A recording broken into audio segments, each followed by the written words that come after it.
Bien, regresamos con Lourdes Flores Nano para seguir hablando sobre su perfil económico. Lourdes, estamos acá en una encuesta económica. No, feliz, encantada de conversar. Pero quería conversar, mira, hemos hablado de cosas bien interesantes, el precio, el mercado, etcétera, la información. Pero quizás lo central, porque hemos hablado de libertad y del ser humano, que es otro aporte en mi concepto central del pensamiento humanista cristiano de la economía, es la persona. O sea, el gran agente generador de riqueza, distribuidor de la riqueza, es el ser humano. El Estado es un ente que regula, que acompaña el proceso económico, que distribuye a través de los impuestos. Una buena política fiscal es la forma más sana de distribuir, pero el generador es la persona. Y la persona necesita educación y salud de calidad. Tú has vivido de cerca la economía peruana de los 70s y 80s. Sí, claro, de hecho, en el índice de libertad económica de Fraser, el Perú en 1985 tenía un número que llevado hoy día a la comparación actual estaría por debajo de Venezuela, que es el último de la lista. Claro, o sea, imagínate el nivel de estatismo que vivíamos en el año 85. Supuesto. ¿Cuál crees tú que es el motor, el motor que está detrás del proceso de crecimiento de los últimos 20 años? Si tú me dijeras, mira, son estos tres grandes factores los que explican este crecimiento, ¿cuáles serían? Con toda convicción.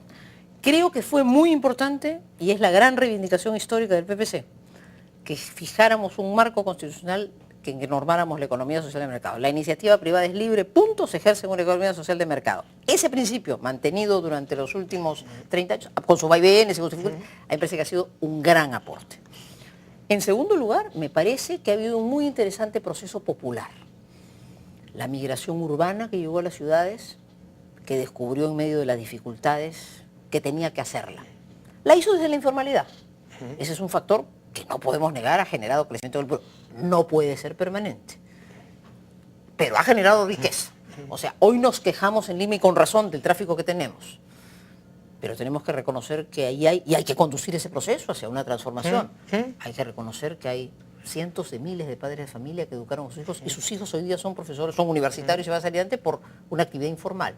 No podemos convivir con la minería ilegal, pero no podemos cerrar los ojos a saber que eso ha generado una serie de riqueza. Entonces, ha habido un impulso popular de libertad, digno de ser tomado en cuenta y canalizado enormemente positivo. Me parece que es un segundo factor. Yo me quedaría en esos dos. O sea, un marco... Ahí quisiera hacerte una pequeña interrupción. A ver. Yo he recibido en este programa, en estos 4 meses, a unos por lo menos 40 o 50 economistas. Sí, lo sigo con frecuencia. A los 40 y 50 les hago la misma pregunta. ¿Cuáles son los motores, las variables que están detrás del desarrollo? Me mencionan variables desde capital humano, y yo les digo, ¿y no será que el 75% de los peruanos que viven de manera informal viven en una especie de capitalismo informal donde no existe el Estado, es casi un anarcocapitalismo, y eso es un motor de liquidez brutal para una economía tan pequeña como la nuestra? Eres la única persona que lo ha mencionado. Me alegro tanto, y yo sigo en esto mucho a un joven, brillante sociólogo. Los sociólogos pues a veces... que ha escrito, se llama, se me va a salir ahorita, estupendo, que dice Meléndez, Carlos Meléndez, joven peruano, que dice que el proceso de desarrollo capitalista peruano tiene dos factores que lo hacen inconcluso.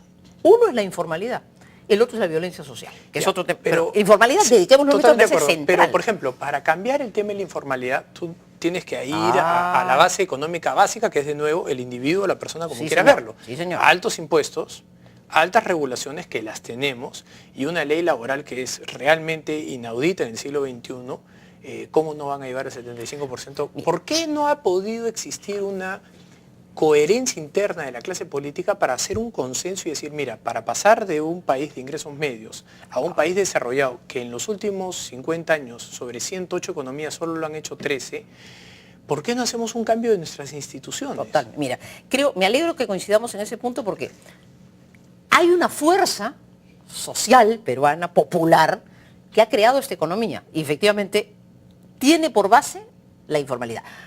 Cuando hoy día queremos ser rigurosísimos y sancionar, yo digo, bueno, cuidado, por supuesto, no vamos a convivir con una minería informal, pero seamos conscientes de lo que eso ha traído. ¿Cómo producir ese tránsito? Yo creo que alguien que dio una receta muy importante de la elección fue PPK. Pedro Pablo planteó una tesis bien interesante.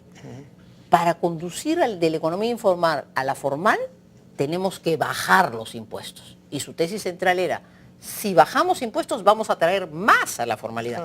Yo comparto eso plenamente. Ya De Soto ha planteado hace tanto tiempo y avanzamos lentamente la desregulación. Desde el otro sendero. Eso es otro tema fundamental.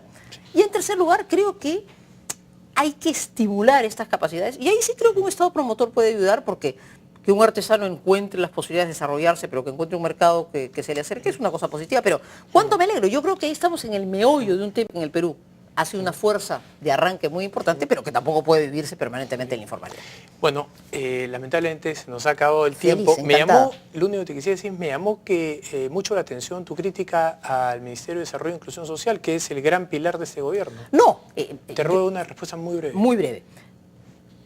Yo creo que para enfrentar la pobreza han habido en América Latina, hay casi como dos tesis.